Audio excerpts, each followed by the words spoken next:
Dance while you can. Hey guys, my channel was down for over a year, and now I need your support more than ever. Don't worry, I won't ask where you were watching from, haha. I just need a little support. Hit that like and drop a comment. Thanks, you're the best. My wife thought I was stupid. That was her first mistake. The second was leaving her phone face up on the kitchen counter while she went to grab her morning coffee. The notification lit up the screen like a neon sign. Can't wait to see you tonight. Your husband working late again? I didn't react, didn't even blink. Just kept eating my cereal and reading the morning news on my tablet like nothing happened. But inside, something cold and calculating clicked into place. Sarah walked back into the kitchen, her heels clicking against the tile floor with that practiced confidence she'd perfected over 8 years of marriage. She was always performing, always playing the role of the successful PR woman who'd somehow gotten stuck with the boring IT guy. "Morning, honey," she said, kissing the top of my head without looking at me.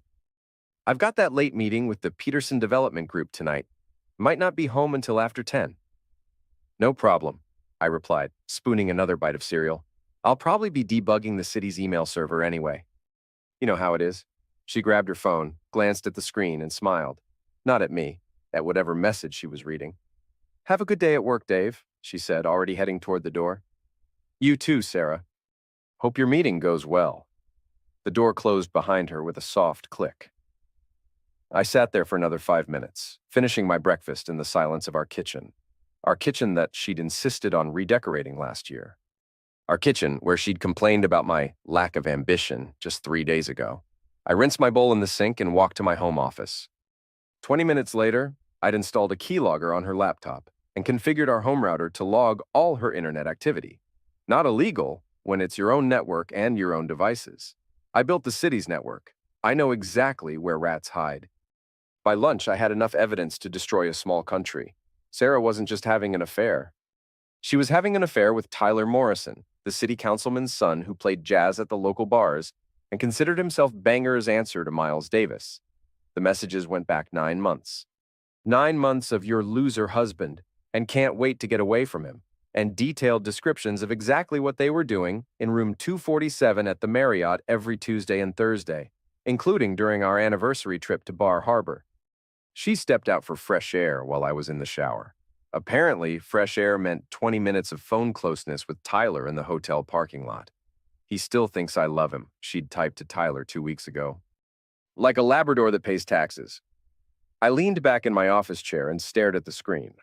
Sarah was at lunch with her girlfriends, probably complaining about how I never took her anywhere exciting. Tyler was at his day job selling insurance, probably counting down the minutes until he could text her again. Neither of them knew I existed in any meaningful way. I was furniture, a paycheck, something to be worked around. My phone buzzed. Text from my brother-in-law, Mike. "Hey, you coming to the game tonight? Sarah said you might be free." I typed back. "Can't make it, working late. Tell everyone I said hi." Working late, right. I had work to do, but it wasn't the kind Mike would understand. I picked up my phone and called my old high school buddy, Jake. He ran a handyman business now, but back in the day, he'd been the guy who could get you anything you needed. Sometimes legally. "Dave? Holy crap, man, what's up?" "Jake, I need a favor. Nothing illegal, just creative." "I'm listening. You still know how to get into places, buildings and stuff?" "Depends on the building." "And why you're asking?" "Someone's been parking in my spot. I want to leave them a message." Jake laughed. "What kind of message?" "The kind that gets their attention without getting me arrested." "I like it. When do you need this done?" "Tonight. I'll text you the details." I hung up and went back to my computer. Tyler Morrison drove a red Mustang convertible license plate Jazzman 1. He parked it in the same spot behind Patty's Bar every Tuesday and Thursday night while he played his sad cover songs for drunk college students. Tonight was Tuesday. I spent the rest of the afternoon planning, not just tonight, but everything. Sarah wanted to play games? Fine, but she'd picked the wrong opponent. At 6 p.m. I texted her, "Working late like you thought. See you tomorrow morning." She texted back, "Okay, honey. Love you. Love, right." I drove to Patty's Bar and parked across the street. Tyler's Mustang was there, gleaming red under the streetlights. Through the window, I could see him on stage, guitar in hand. singing something soulful to a crowd of maybe 15 people. Jake pulled up in his work van at 8:30, right on schedule. "You sure about this?" he asked, getting out with a small toolbox.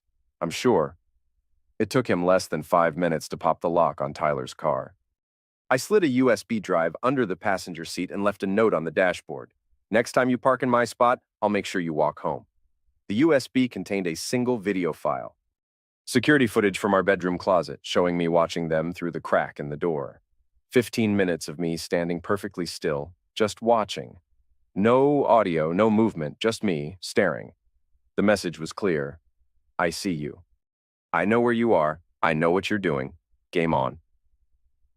The next morning, Sarah was quieter than usual. She kept checking her phone, frowning at the screen. "Everything okay?" I asked, buttering my toast. "Tyler's acting weird," she said, then caught herself. "I mean the Morrison boy. He seemed off at the city meeting yesterday." "Which Morrison boy?" "The one who plays music. Tyler. He looked, I don't know, paranoid." I nodded sympathetically. "Maybe he's having girl trouble?" She shot me a look. "What makes you say that?" "Just a guess. Young guys like that, they're usually stressed about relationships." Sarah went back to her phone. 3 minutes later, she was texting furiously. I already knew what Tyler had found in his car. I'd been monitoring his phone since yesterday. The poor boy was freaking out, sending her message after message. "Who the heck is watching us?" And, "This is seriously messed up. And maybe we should cool it for a while." Sarah was trying to calm him down, but Tyler Morrison wasn't the kind of guy who handled pressure well. He was used to being the cool jazz musician, the councilman's son, the guy who could charm his way out of anything. Being watched by a husband he'd written off as harmless was breaking his brain. "I'm going to be late tonight," Sarah said, grabbing her keys. "Big presentation for the waterfront development." "No problem. I'll grab dinner with Mike." She paused at the door. "Dave? Yeah? Do you ever... have you noticed anything strange lately, around the house?" I looked up from my newspaper. "Strange how? I don't know, just different." "Nope. Everything seems normal to me. Why?" She shook her head. "Nothing. Just tired, I guess." After she left, I called my boss at the city IT department. "Tom, it's Dave. I need to run some maintenance on the electrical grid downtown." "Nothing major, just updating some firmware." "Which buildings?" "The Morrison Insurance Building on State Street should only take about an hour." "Tyler Morrison's place? That's the one." "No problem. I'll clear it with the city manager." Tom had been my boss for 6 years. He knew I was good at my job, knew I didn't ask for favors unless I needed them.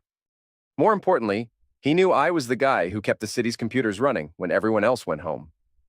At 7 p.m., I walked into the Morrison Insurance Building with my official city ID and a tablet full of maintenance schedules. The security guard waved me through without a second glance. Tyler's office was on the 3rd floor. Corner unit, big windows, expensive furniture that Daddy had probably paid for. I plugged a small device into his computer's USB port and waited for it to install. The device would give me remote access to his system. Not illegal when you're doing maintenance on city-connected networks. Tyler's insurance business processed city worker policies, which meant his system was technically part of the municipal network. Technically. By 8 p.m., I was back home, cooking dinner and reading Tyler's emails. He'd sent 17 messages to Sarah in the past 4 hours, each one more desperate than the last.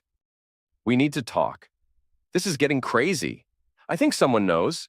Maybe we should tell him. I can't handle this anymore."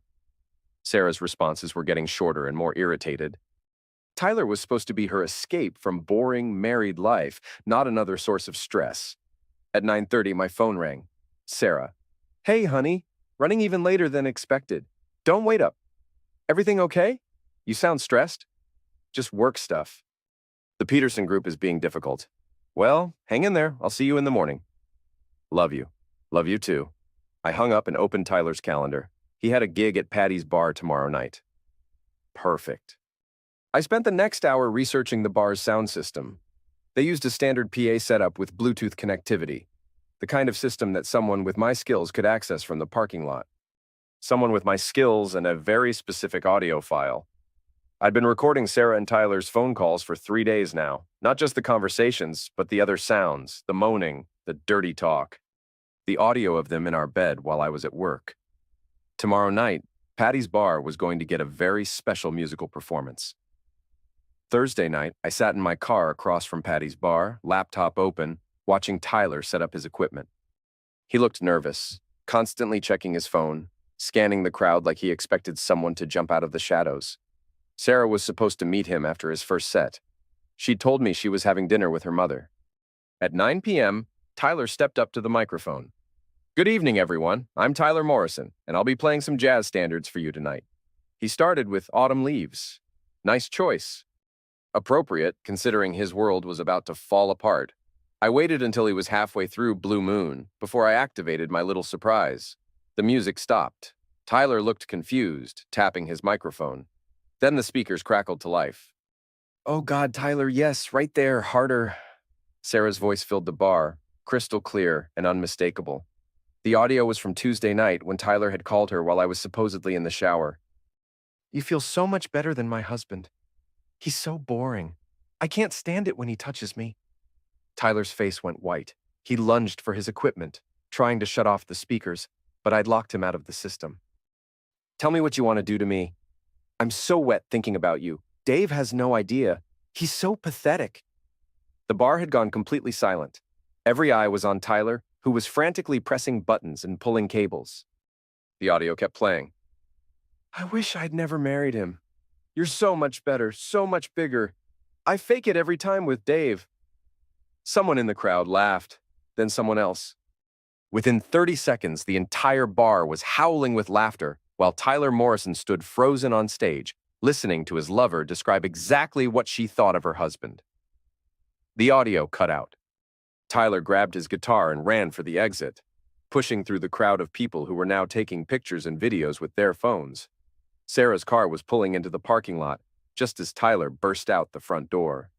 She saw him running, saw the people streaming out of the bar with their phones, saw the looks on their faces. She put her car in reverse and drove away. I sat in my car for another 5 minutes, watching the chaos unfold. Then I started my engine and drove home.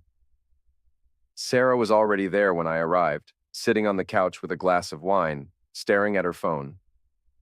"How was dinner with your mom?" I asked, hanging up my coat. "Fine. Boring. You know how she is." "Yeah." I grabbed a burger and watched the game at Mike's. Celtics won. "That's nice." Her phone buzzed. She glanced at it, and her face went pale. "Everything okay?" "Just work stuff." Someone sent me a video of that Morrison boy making a fool of himself at Patty's Bar. Apparently, his sound system malfunctioned. "That's too bad. Technical difficulties happen." "Yeah, they do." She went to bed early that night. I stayed up, monitoring Tyler's panicked text messages to Sarah. "This is insane. Someone's messing with me." "I think your husband knows. We need to be more careful. Maybe we should stop seeing each other. I can't handle this anymore." Sarah's responses were getting colder by the hour. Tyler was supposed to be her confident, sophisticated lover. Instead, he was falling apart at the first sign of trouble. She was already getting bored with him. I closed my laptop and went to bed. Tomorrow, I'd take things to the next level. Friday morning, I anonymously mailed a manila envelope to Councilman Morrison's office. Inside were hotel receipts, restaurant bills, and a printed copy of Tyler's credit card statements showing regular payments to the Marriott. Also included was a note. "Your son is using the family name to seduce married women. Thought you should know." I signed it, "A Concerned Citizen." By noon, Tyler's trust fund had been frozen. His father called him into the office for what Tyler's text messages described as the worst conversation of my life. "Dad cut me off," Tyler texted Sarah. "He knows about us. He's furious." "What did you tell him?" "Nothing, but he has receipts. Hotel bills, everything." "How did he get those?" "I don't know. Someone sent them to him." Sarah called in sick to work and came home early. She spent the afternoon pacing around the house, checking her phone every 5 minutes. "You're home early," I said when I got back from the office. Felt like I was coming down with something. Thought I'd rest. "Good idea. There's a bug going around the office." She nodded absently. "Dave, can I ask you something?" "Sure. Do you think I'm a good person?" I looked up from my laptop. "What kind of question is that?" "I don't know. Sometimes I wonder if I make good choices." You're human, Sarah. We all make mistakes. What if they're big mistakes, like life-changing mistakes? I closed my laptop and sat down next to her on the couch. What's going on? You've been acting strange all week. Just work stress. The Peterson project is more complicated than I thought. Well, whatever it is, we'll figure it out together. That's what marriage is for, right? She looked at me like she was seeing me for the first time. Right. Together. That night, Tyler came to our house. I watched him through the window, sitting in his car for 10 minutes before getting the courage to walk to our door. He looked terrible. Unshaven, wrinkled clothes, the kind of desperate energy that comes from having your world collapse in 48 hours. I opened the door before he could knock. Tyler Morrison, I said. What brings you to my neighborhood? He stared at me like I was a ghost. I wanted to talk to you. About what? About Sarah. I stepped outside and closed the door behind me. What about my wife? I think there's something you should know. I'm listening. He opened his mouth, then closed it, then opened it again. Sarah and I, yes? We've been having an affair. I let that hang in the air for a moment. Then I smiled. I know. His face went white. You know? Tyler, I've known since Monday. I've been watching you scramble around like a chicken with its head cut off, wondering who was messing with you. I stepped closer. It was me. You, the USB in your car, the audio at Patty's bar, the envelope to your father, all me. But you're just what? Just a boring IT guy, just Sarah's loser husband? I leaned against the porch railing. Tyler, I run the computer systems for an entire city. I know more about surveillance, networking, and digital forensics than you'll learn in 10 lifetimes. And you thought you could outsmart me. He took a step back. Look, I'm sorry. I never meant for this to happen. Sarah and I, we connected. Connected? That's a nice way to put it. I came here to tell you the truth. To do the right thing. No, Tyler. You came here because your daddy cut you off and your girlfriend is losing interest. You came here because you're scared and you don't know what else to do. That's not true, isn't it? When did you decide to confess? Before or after your trust fund got frozen? He didn't answer. Here's what's going to happen, I continued. You're going to get in your car and drive away. You're going to stop calling my wife. Stop texting her. Stop thinking about her.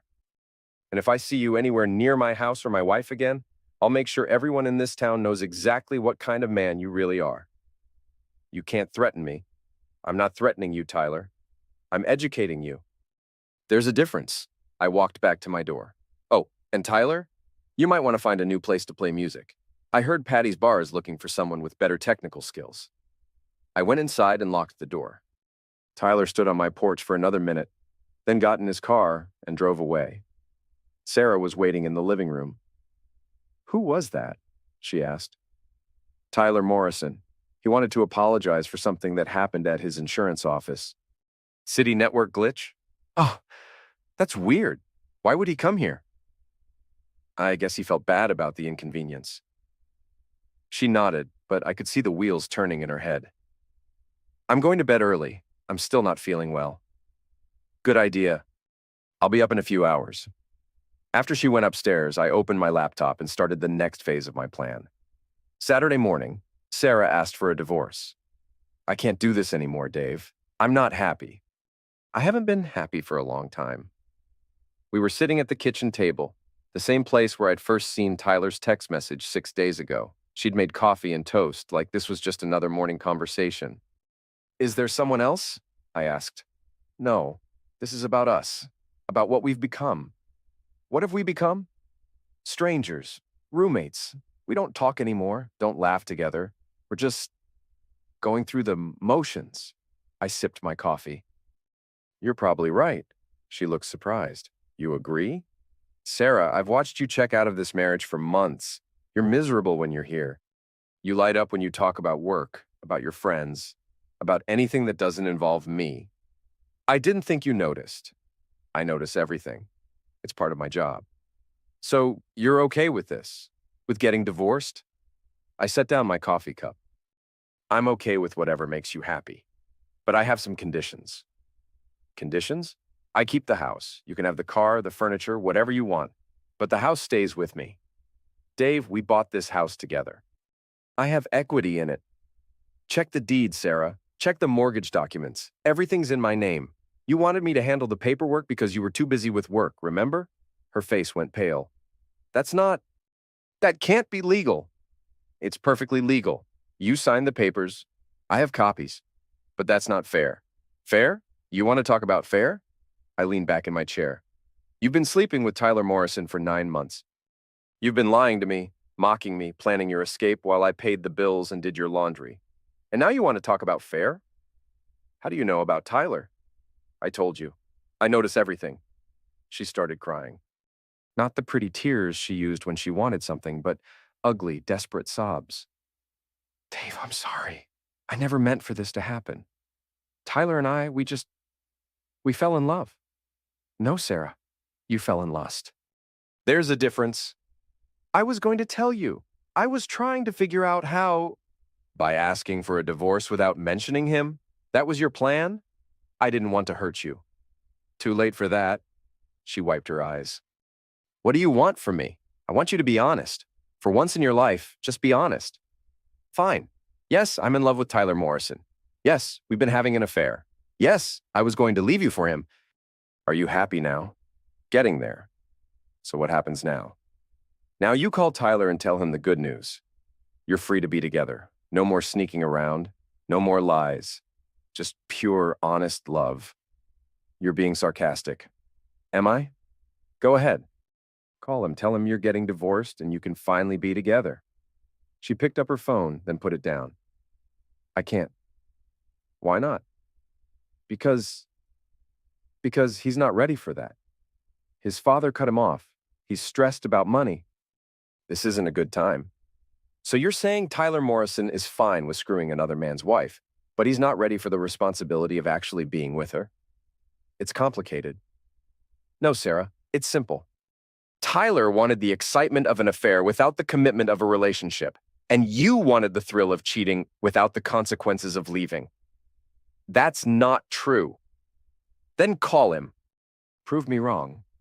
She stared at her phone for a long moment. Then she started crying again. I've made such a mess of everything. Yes, you have. Is there any way we can work this out? Go to counseling or something. Sarah, you spent 9 months telling another man that you hated being married to me. You described our closeness in detail, laughed about my job, made plans for your life after I was gone. And now you want to work it out? I was confused. I wasn't thinking clearly. You were thinking perfectly clearly. You just didn't expect to get caught. She was quiet for a long time. Then she said, What do you want from me? I want you to pack your things and leave tonight. Go stay with your sister. Go stay with Tyler. Go stay wherever you want. But I want you out of my house. And then what? Then we'll file the papers and you can start your new life. Isn't that what you wanted? She nodded, still crying. Good. I'll be at Mike's until 8. When I come back, I want you gone. I stood up and walked to the door. Dave? Yeah? For what it's worth, I really am sorry. I know you are, Sarah. You're sorry you got caught.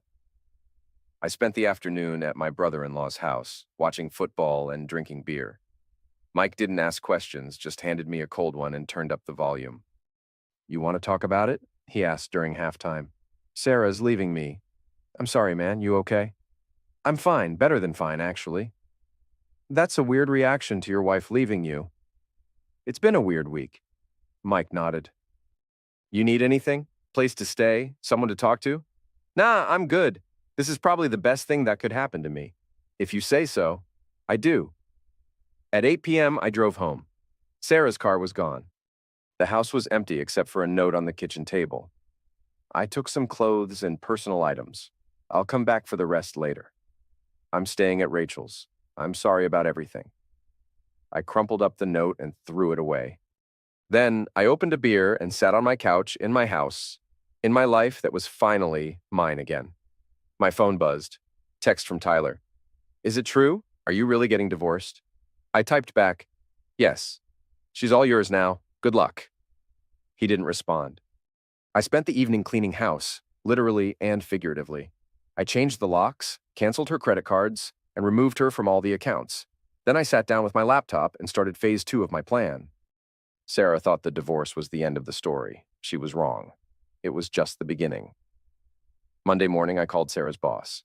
Hi, Jennifer. This is Dave Peterson, Sarah's husband. Dave, how are you? I haven't seen you since the Christmas party. I'm good. Listen, I'm calling about Sarah's work on the Peterson Development Project. Oh, that's interesting. You share a name with the client. Actually, I am the client. Peterson Development is my company. Silence. Then, I'm sorry, what? I started Peterson Development 2 years ago. It's a side business. Sarah's been working on PR for my company without knowing it. But she's been telling us all about this big client, this major project. Jennifer, I need to ask you something. Has Sarah been presenting original work on this project? What do you mean? I mean, has she been writing her own copy or has she been using materials from somewhere else? Well, she's been very efficient. She came up with a complete PR strategy in just a few days. Very professional work. I sent her that strategy 6 months ago. She's been presenting my work as her own. Another long silence. Jennifer, I'm going to email you the original documents. Timestamps, revision history, everything. I think you'll find it very interesting. Dave, I don't understand. Why are you telling me this? Because Sarah and I are getting divorced, and I want to make sure she doesn't take credit for my work when she goes looking for a new job. This is very serious. If what you're saying is true, she could be fired. I'm not asking you to fire her. I'm just asking you to verify the facts. I'll need to investigate this immediately. I understand. Thanks for your time, Jennifer. I hung up and sent the email with all the documentation. Then I called my lawyer. Jerry, it's Dave Peterson. I need you to file divorce papers today. Today? That's pretty fast. I want this done quickly. Sarah's already moved out. We just need to make it official. What about property division? Everything's in my name. House, cars, accounts. She can keep her personal belongings and her 401k.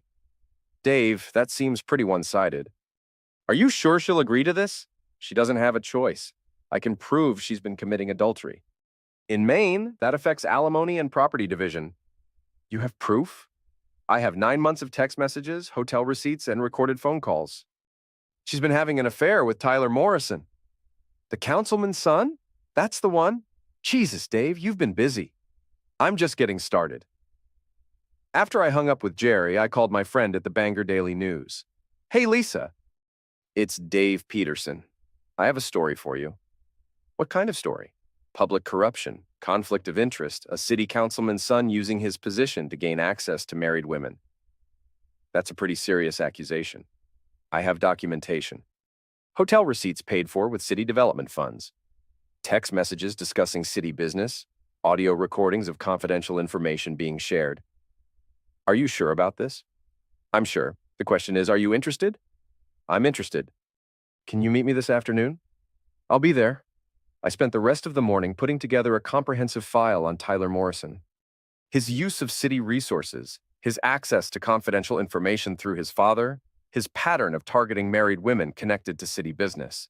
It was all legal, all documented, and all completely devastating. By the time I was done, Tyler Morrison would be radioactive. No woman would want to be seen with him, no employer would want to hire him, and no bank would want to lend him money. Sarah thought she was leaving me for a jazz musician with connections. Instead, she was hitching her wagon to the Titanic.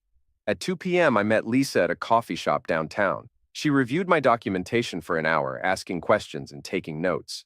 This is solid work, Dave, really solid. But I have to ask, why are you doing this? Because Tyler Morrison has been using his father's position to seduce married women. My wife is just the latest victim. Victim? Lisa, Tyler Morrison is 32 years old. He's never held a real job, never paid his own bills, never faced consequences for his actions. He's a predator who uses his daddy's name to get what he wants. And what do you want? I want him to face consequences. For once in his life. What about your wife? This will destroy her too. Sarah made her choice. She chose Tyler Morrison over her marriage. Now she gets to live with that choice. Lisa nodded. I'll need to verify some of this information independently. Of course, but Lisa, this story is going to break with or without you. I've got reporters from 3 other papers interested. I understand. Give me 24 hours. You've got it. I went home that evening feeling lighter than I had in months. Sarah had spent 9 months planning my humiliation. Now it was my turn. Tuesday morning, Sarah called me at work. Dave, I need to talk to you. About what? About the divorce, about everything. What about it? I got fired yesterday. Jennifer said I was plagiarizing work. That's not true, is it? I wouldn't know. I'm just an IT guy, remember? Dave, please. I know you're angry, but this is my career, my reputation. Sarah, you've been presenting my work as your own for months. What did you think would happen? Your work? What are you talking about? Peterson Development, my company, my PR strategy, my copywriting. Silence. That's right, Sarah. You've been working on PR for my company without knowing it, and you've been taking credit for my work. But you never told me you had a company. You never asked. You were too busy complaining about my lack of ambition. This is insane. You set me up. I gave you an opportunity to do good work. You chose to steal my ideas instead. I didn't steal anything. I thought that strategy came from the client. It did. I'm the client. You're destroying my life. No, Sarah. You destroyed your own life. I'm just making sure everyone knows about it. What do you mean? Check tomorrow's paper, front page. I hung up. 20 minutes later, Tyler called. You sick bastard. You set us up. Did I? How? Peterson Development. That's your company. You've been manipulating everything from the beginning. Tyler, I started that company to give myself something to do after work. The fact that my wife ended up working on it was just a coincidence. Crap. You planned this whole thing? I planned to give Sarah a chance to do good work. I planned to see if she could be trusted with an important project. I planned to test her integrity. And she failed. Spectacularly. You're insane. No, Tyler. I'm thorough. There's a difference. What do you want from me? I want you to leave town. Tonight. Pack your things and go somewhere else. I can't do that. This is my home. Not anymore. As of tomorrow morning, everyone in Bangor is going to know exactly what kind of man you are. Your father's going to disown you. Your friends are going to avoid you. And no woman is going to want to be seen with you. You can't do this. I already have. The story runs tomorrow. Front page above the fold. Councilman's son uses city resources for personal affairs. It's going to be a very interesting read. I'll sue you. For what? Everything I gave the reporter is true. You did use city resources. You did access confidential information. You did target married women with connections to city business. That's not illegal. No, but it's unethical. And in a small town like Bangor, unethical might as well be criminal. Please, I'm begging you. Don't do this. You should have thought about that before you started sleeping with my wife. I never meant for this to happen. Sarah and I, we just fell in love. No, Tyler. You fell in lust with a married woman and convinced yourself it was love. There's a difference. What about Sarah? What's going to happen to her? Sarah's a big girl. She can take care of herself. You're destroying 2 lives over a mistake. I'm not destroying anything, Tyler. I'm just making sure the truth comes out. If that destroys your lives, maybe you should have made better choices. I hung up and went back to work. My phone rang 6 more times that afternoon, but I didn't answer. I knew it was either Sarah or Tyler, and I had nothing more to say to either of them. At 5 p.m., I drove home to my empty house. It felt good to be alone. No walking on eggshells, no fake conversations, no pretending to be something I wasn't. I made myself dinner, opened a beer, and sat down to watch the news. The lead story was about the city council's budget meeting. Councilman Morrison looked tired and stressed. He kept checking his phone and whispering to his aide. He had no idea what was coming. At 10 p.m., I got a text from Sarah. Please call me. We need to talk. I deleted it without responding. At 11 p.m., Tyler texted, I'm leaving town tomorrow. Are you happy now? I typed back, I'm getting there. Wednesday morning, I bought 5 copies of the Bangor Daily News from the corner store. The headline read, Councilman's son accused of using city resources for personal affairs. The article was everything I'd hoped for and more. Lisa had done her homework, interviewing hotel staff, city employees, and even tracking down two other married women who'd had relationships with Tyler in the past year. The photos were particularly damaging. Tyler at city functions, Tyler using his father's office, Tyler's credit card receipts from the Marriott, and in the center of the article, a photo of Tyler and Sarah together at a restaurant, holding hands across the table. My phone started ringing at 7 a.m. I turned it off. At 8 a.m., I got to work and found Tom waiting in my office. Dave, I just read the paper. Are you okay? I'm fine, Tom. Better than fine. I'm sorry about Sarah. I had no idea. Don't be sorry. This is the best thing that could have happened to me. The whole Tyler Morrison thing, that's pretty crazy. You know his father called this morning? He wants to know if the city can press charges. For what? Misuse of city resources, breach of confidentiality. He's pretty upset. I'll bet he is. Dave, can I ask you something? Sure. Did you know about this when you asked to do maintenance on the Morrison building? I looked at Tom for a long moment. I was doing my job, Tom. Keeping the city's network secure. Right, of course. He paused. Well, if you need anything, just let me know. Time off, whatever. Thanks, but I'm good. I've got a lot of work to catch up on. After Tom left, I turned my phone back on. 47 missed calls, 32 text messages, and 56 emails. Most were from reporters, some were from friends, and a few were from Sarah and Tyler. I deleted everything without reading it. At lunch, I drove to the courthouse to check on the divorce proceedings. Jerry was waiting for me with a big smile. Dave, you're not going to believe this. Sarah's lawyer called this morning. She wants to settle quickly and quietly. What kind of settlement? She'll take her personal belongings and her 401k, nothing else. She just wants this over with. That's exactly what I offered her on Saturday. She's not in a position to negotiate, not after today's newspaper. Good.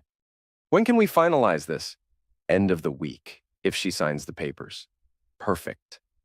I spent the rest of the day at work, ignoring phone calls and pretending everything was normal.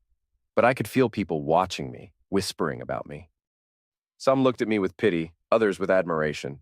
Dave Peterson, the quiet IT guy who'd taken down a city councilman's son. At 5 p.m., I drove to Mike's house. He was waiting on the porch with 2 beers. Rough day? He asked. Not really. Pretty good day, actually. You want to talk about what happened? Sarah was cheating on me. I found out. I decided to do something about it. You decided to destroy her life. I decided to make sure she faced consequences for her actions. Mike handed me a beer. Dave, I've known you for 15 years. This isn't like you. How do you know what I'm like? How does anyone know? I've been playing the quiet, harmless guy for so long I almost forgot who I really was. And who are you, really? I'm someone who doesn't get walked on. Someone who doesn't forgive and forget. Someone who knows how to fight back. Is it worth it? All this revenge? Ask me in a week. That night, I got a call from my mother. David, I just heard about Sarah. Are you all right? I'm fine, Mom. Really? The newspaper article made it sound like she was having an affair with that Morrison boy. She was. Oh, honey, I'm so sorry. Don't be. I'm better off without her. Are you sure? Marriage is hard work. Maybe you two could work things out. Mom, she spent 9 months lying to me, cheating on me, and planning to leave me. There's nothing to work out. I just hate to see you give up on love. I'm not giving up on love. I'm giving up on Sarah. What are you going to do now? I'm going to live my life, finally. After I hung up, I sat in my quiet house and thought about the future. For the first time in years, I felt like I had one. Thursday morning, I woke up to find Tyler Morrison's car in my driveway. He was sitting on my front steps, still wearing yesterday's clothes, looking like he hadn't slept in a week. We need to talk, he said when I opened the door. No, we don't. Please, 5 minutes. Tyler, you should be packing, or didn't you get the message? I got it. My father disowned me yesterday. Cut me off completely. I can't even go home. That's rough. Sarah won't return my calls. She's ashamed to be seen with me. Can't imagine why. You've destroyed my life. Everything I had, everything I was, gone. You destroyed your own life. I just made sure everyone knew about it. What do you want from me? You've already won. I'm leaving town. Sarah's divorcing you. You got everything you wanted. Did I? What else is there? I sat down on the steps next to him. Tyler, do you know what you did wrong? I slept with your wife. No, that's what you did. What you did wrong was think you could get away with it. I don't understand. You thought I was harmless? You thought I was too stupid, too weak, too boring to fight back. You made the same mistake Sarah made. What mistake? You underestimated me. Tyler looked at me with something that might have been respect. You're not the man I thought you were. No, I'm not. I'm the man I've always been. I just stopped pretending to be someone else. So what happens now? Now you leave town and start over somewhere else. Maybe you'll learn something from this experience. And Sarah? Sarah's not my problem anymore. Tyler stood up. For what it's worth, I'm sorry. I really am. I know you are. You're sorry you got caught. No, I'm sorry I hurt you. I'm sorry I broke up your marriage. You didn't break up my marriage, Tyler. You just exposed how broken it already was. He walked to his car, then turned back. She did love you, you know, at the beginning. I know. Do you think you'll ever forgive her? I already have. Forgiveness doesn't mean I have to forget. Tyler got in his car and drove away. I watched him disappear down the street, then went inside to get ready for work. At noon, Sarah called. Dave, I need to see you, to apologize. To explain. There's nothing to explain, Sarah. You wanted out of our marriage. Now you're out. I never wanted it to happen like this. I never wanted to hurt you. How did you want it to happen? You were going to leave me eventually. This just sped up the process. I made a mistake, a huge, horrible mistake. But I loved you. I still love you. No, Sarah. You loved the idea of me. The safe, boring husband who paid the bills and asked no questions. You never loved me. That's not true. It is true. You loved Tyler because he was exciting and dangerous. You loved the affair because it made you feel alive. You never loved me because I was neither exciting nor dangerous. You're wrong. Am I? When was the last time you were excited to see me? When was the last time you looked forward to spending time with me? Silence. That's what I thought. Dave, please, can we at least try to be friends? No, Sarah, we can't. We can be civil for the sake of the divorce, but we can't be friends. Friends don't do what you did to me. I understand. Good. Jerry will have the papers ready tomorrow. Sign them, and we can both move on with our lives. Will you be happy? Without me? I'm already happier than I've been in years. I'm sorry I wasn't a better wife.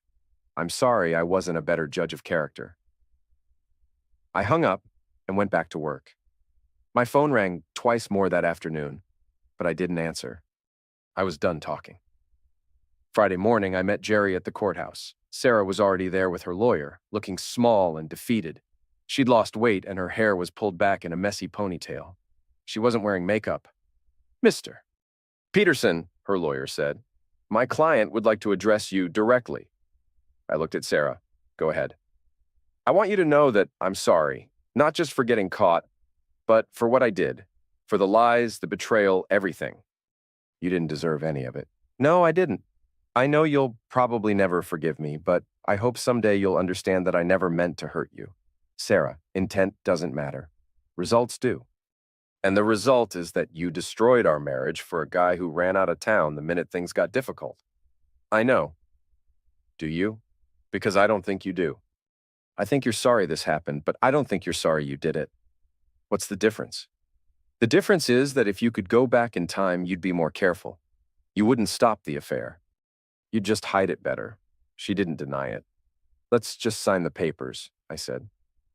20 minutes later, it was over. 8 years of marriage dissolved in a stack of legal documents. Sarah walked out of the courthouse without looking back. I drove home to my empty house, opened a beer, and sat on my porch. For the first time in months, I felt completely relaxed. My phone buzzed. Text from an unknown number. Are you Dave Peterson? I read about you in the paper. I'm going through something similar with my husband. Can we talk? I deleted the message without responding. I wasn't interested in being anyone's revenge consultant. But it felt good to know that Tyler Morrison and Sarah weren't the only ones who'd learned a lesson this week. 6 months later, I was at Patty's bar with Mike, watching the Celtics game. The place was packed. loud and full of life. A new jazz musician was on stage playing actual jazz instead of pop covers. You ever think about dating again? Mike asked during a commercial break. Sometimes. Anyone in particular? There's a woman at work, Emma. She's nice. But I'm not ready. I need to figure out who I am when I'm not married to Sarah. And who is that? I don't know yet, but I'm looking forward to finding out. The game came back on, and we watched in comfortable silence. Around 10 p.m., a woman approached our table. She was attractive, well-dressed, and looked familiar. "Excuse me," she said. "Are you Dave Peterson?" "Yes." "I'm Jennifer Walsh. I used to be Sarah's boss." "Oh, hi. I wanted to thank you." "For what you did." "I'm not sure what you mean." "The Peterson development thing. You exposed something we never would have caught otherwise. Sarah had been stealing work from other clients, too. We were still sorting out the mess." "I'm sorry to hear that." "Don't be. You saved our company from a lawsuit." "Maybe several lawsuits. I was just trying to protect my own work." "Well, you protected a lot more than that." She handed me a business card. "If you ever want to do consulting work, we'd love to talk to you. Your attention to detail is impressive." After she left, Mike looked at me with a grin. "Consulting work? Maybe. I've been thinking about starting my own business." "Doing what?" "Digital forensics, corporate security, helping people who need to know the truth. Like a private detective, something like that." "Dave Peterson, private detective. I like it." I laughed. "I was thinking more like Peterson Digital Solutions." "That works too." We finished our beers and walked outside. The October air was crisp and clean, and the stars were visible for the first time in weeks. "You know what I realized?" I said as we walked to our cars. "What?" Sarah was right about one thing. I did lack ambition. I was content to be invisible, to go through the motions, to let other people make decisions for me. And now I know what I'm capable of. I know what happens when someone pushes me too far. "You think you'll ever see her again?" "I heard she moved to Portland, got a job at a small PR firm, starting over." "What about Tyler?" "Boston, last I heard." "Playing piano in hotel bars?" "Do you feel bad about what happened to them?" I thought about it for a moment. "No, they made their choices. They knew the risks. And you made yours." "Yes, I did." We got in our cars and drove home in opposite directions. I parked in my driveway, walked up to my front door, and let myself into my house. My house, with my furniture, my rules, my life. I poured myself a scotch and sat in my living room thinking about the past 6 months. The divorce, the newspaper article, the quiet satisfaction of watching Tyler Morrison slink out of town with his tail between his legs. I thought about Sarah, probably sitting in some small apartment in Portland, wondering how her life had gotten so complicated. I thought about Tyler, playing sad songs for drunk tourists, and remembering when he thought he was untouchable. I thought about the woman at work, Emma, and whether I was ready to trust someone again. I thought about the future, and for the first time in years, I was excited about it. My phone buzzed. Text from a number I didn't recognize. "Mr. Peterson, I saw your story in the paper. My husband is cheating on me. I think I need your help." I stared at the message for a long moment. Then I typed back. "What makes you think he's cheating?" I found emails, hotel receipts. He thinks I'm too stupid to figure it out. "Are you sure you want to know the truth?" "I'm sure. I'm tired of being lied to." "Then we should meet. Tomorrow, 2 p.m., Bean Counter Coffee on State Street. Bring everything you found. How much do you charge?" "First consultation is free. After that, we'll see." I put my phone away and finished my scotch. Tomorrow, I'd start helping another underestimated spouse fight back. Tonight, I'd celebrate the fact that I'd learned how to fight for myself. I raised my glass to the empty room. "To second chances," I said out loud. Then I turned off the lights and went to bed, alone in my house, in my life, in my future. I slept better than I had in years. 1 year later, I was sitting in my new office above the bookstore on Main Street. The sign on the door read Peterson Digital Solutions, Investigative Services. I'd been in business for 8 months, and I was already booked solid. It turns out there are a lot of people in Bangor who need to know the truth about their spouses, their business partners, their employees, and I'd gotten very good at finding the truth. My assistant Emma knocked on the door. "Dave, your 3 o'clock is here." Emma had quit her job at the city and come to work for me 6 months ago. We'd been dating for 4 months, taking things slowly, building trust. Send them in, I said. A nervous-looking man in his 50s walked into my office. He sat down across from my desk and fidgeted with his wedding ring. Mr. Peterson, I think my wife is having an affair. What makes you think that? She's been working late, taking phone calls in the other room, acting secretive. And yesterday, I found a hotel receipt in her purse. Have you confronted her about it? No, I'm afraid of what she'll say. What do you want me to do? I want you to find out the truth. I want proof. I opened a file folder and pulled out a contract. Mr. Johnson, I'm going to be very honest with you. If your wife is having an affair and I find proof, your life is going to change. Your marriage might end. Your finances might be affected. Your children might get hurt. Are you prepared for that? I can't live with not knowing. All right, but I want you to understand something. Once you know the truth, you can't unknow it. You can't go back to being ignorant. The truth has consequences. I understand. Good. Then let's find out what your wife is really doing. As Mr. Johnson signed the contract, I thought about Sarah and Tyler. I wondered if they ever thought about me, if they ever wondered what their lives would have been like if they'd made different choices. I hoped they were happy. I hoped they'd learned something from what happened. But mostly, I hoped they understood that actions have consequences and that sometimes the quiet guy in the corner is the most dangerous person in the room. Not because he's violent or cruel, but because he's smart, patient, and tired of being underestimated. Mr. Johnson left with a handshake and a promise to call if he needed anything. I walked to the window and looked out at the street below. People hurrying to and from their jobs, their lives, their secrets. My phone rang. Peterson Digital Solutions. Dave, it's Mike. You want to grab dinner tonight? Emma's invited too. Sure. Where? How about that new place on Union Street? I heard they have good jazz. I laughed. Jazz sounds perfect. What's so funny? Nothing. Just thinking about how much things have changed. For the better? Definitely for the better. I hung up and turned back to my desk. I had 3 more cases to work on before the end of the day. A cheating spouse, an embezzling employee, and a business partner who was stealing client lists. All of them thought they were smarter than the people they were betraying. All of them thought they could get away with it. They were about to learn the same lessons Sarah and Tyler had learned. I wasn't the harmless IT guy anymore. I was Dave Peterson, and I specialized in making sure the truth came out. No matter how much it hurt. As I opened the first case file, I smiled. It was good to be underestimated. It made the victory so much sweeter.